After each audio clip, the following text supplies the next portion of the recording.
Assalamualaikum teman-teman. Gimana nih kabarnya? Pada sehat saja kan? Semoga kita dijauhkan dari segala penyakit, terutama penyakit wabah virus corona ini ya Allah.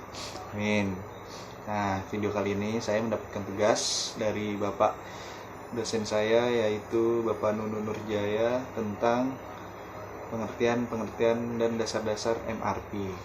Nah, di sini yang pertama adalah pengertian MRP. MRP atau yang disebut Material Required Planning adalah metode yang berfungsi untuk menentukan komponen dan bahan apa saja yang dibutuhkan, kapan dan seberapa banyak jumlahnya, dengan tujuan untuk memenuhi persyaratan rencana produksi yang dilaksanakan oleh perusahaan tanpa adanya planning yang cermat dan juga pengontrolan yang ketat. Maka resiko ketepatan waktu dalam pengiriman serta penerimaan bahan baku yang menjadi lebih besar. Oleh karena itu, hal tersebut dapat menyebabkan produksi barang atau jasa tidak dapat menghasilkan jumlah unit produk yang diperlukan oleh para pelanggan atau konsumen. Nah, itu adalah pengertian dari MRP. Nah, selanjutnya yaitu tujuan dari MRP. Nah, tujuan dari MRP yang pertama adalah mengurangi biaya persediaan.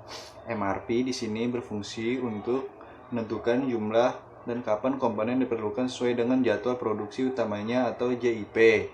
Dengan adanya komponen ini, maka pembelian bahan baku yang diperlukan untuk rencana produksi hanya dapat dilakukan seperlunya saja sehingga dapat meminimalkan biaya. Nah, yang kedua di sini membangun komitmen yang realistis. Dengan adanya MRP, maka jadwal produksi yang sudah direncanakan dapat diperkirakan, sehingga komitmen yang dibuat terkait pengiriman barang diwujudkan dengan cara yang lebih realistis. Hal inilah yang menjadi faktor dari meningkatnya rasa kepuasan dan kepercayaan dari para konsumennya. Nah, itu contoh tujuan dari MRP. Nah, selanjutnya yaitu konsep dasar dari MRP.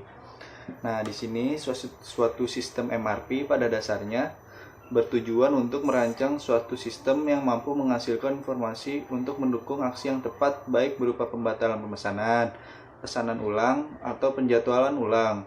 Aksi ini sekaligus merupakan suatu pegangan untuk melakukan pembelian dan produksi.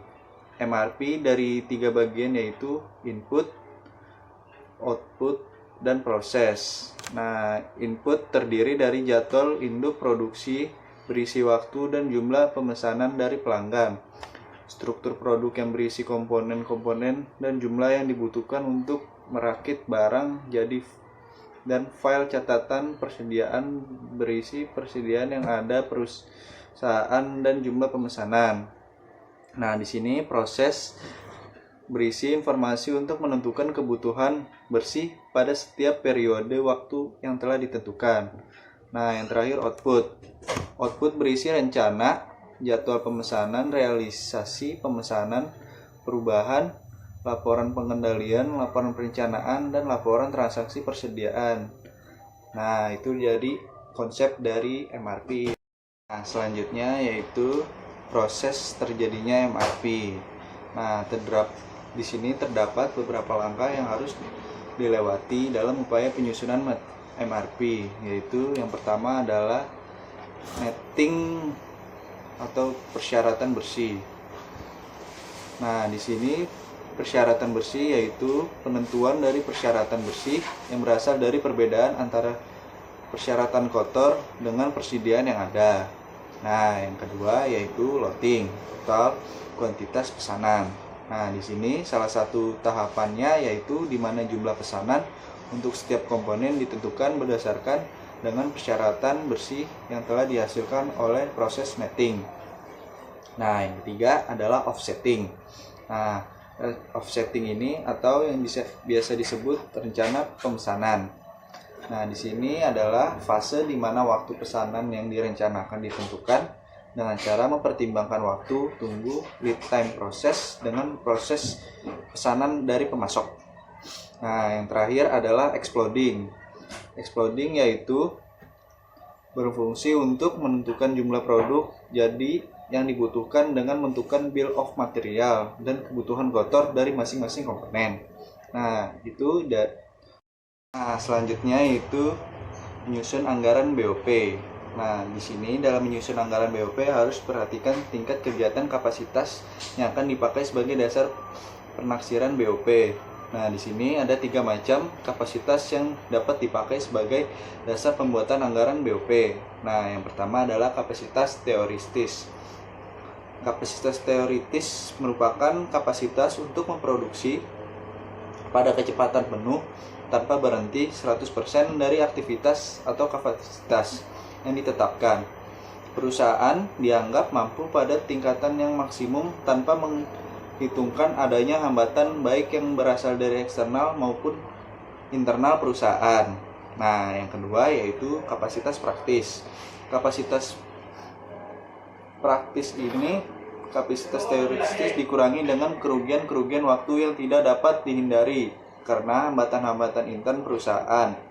Penetapan kapasitas praktis ini perlu dilakukan karena sangat tidak mungkin suatu pabrik dijalankan pada kapasitas teoritis.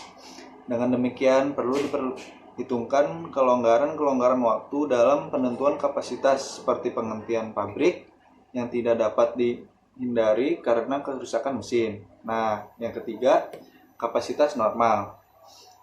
Kapasitas normal adalah kemampuan perusahaan untuk memproduksi dan menjual produknya dalam jangka panjang.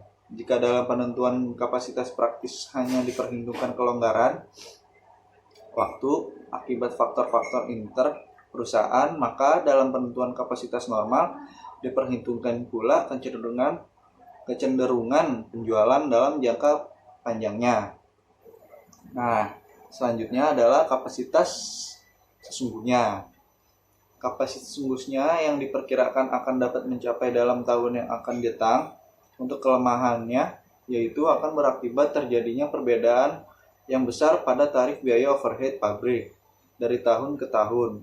Dan sebagai akibat perubahan yang besar pada tarif biaya overhead pabrik dari periode ke periode. Nah, selanjutnya yaitu cara perhitungan MRP.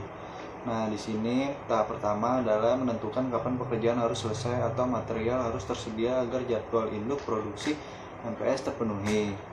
Nah, yang kedua adalah netting, yaitu perhitungan kebutuhan bersih yang besarnya merupakan selisih antara kebutuhan kotor dan keadaan persediaan. Nah, yang ketiga adalah looting. Looting yaitu perhitungan untuk menentukan besarnya pesanan setiap individu berdasarkan hasil perhitungan netting.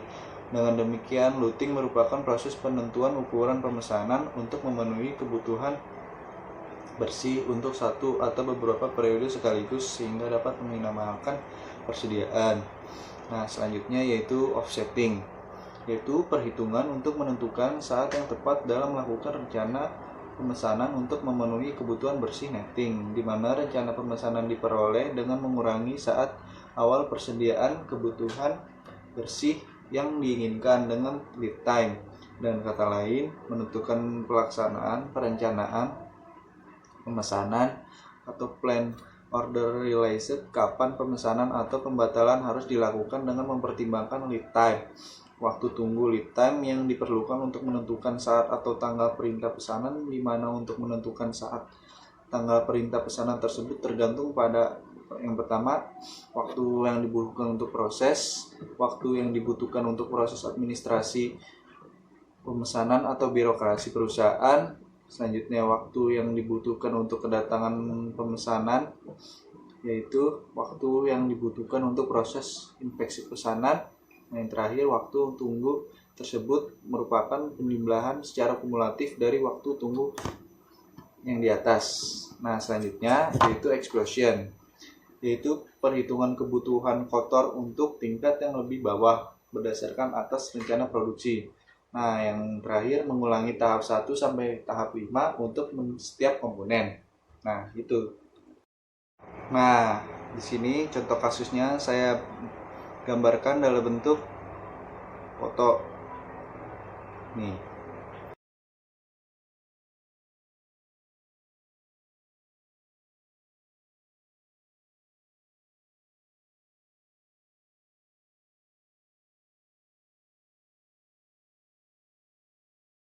Nah, itu saja video yang saya dapat sampaikan. Kurang lebihnya mohon maaf. Selamat menonton dan semoga kita dijauhkan dari wabah virus ini dan diberkahi puasanya selama 1 bulan penuh. Nah, keep safe guys. Terima kasih.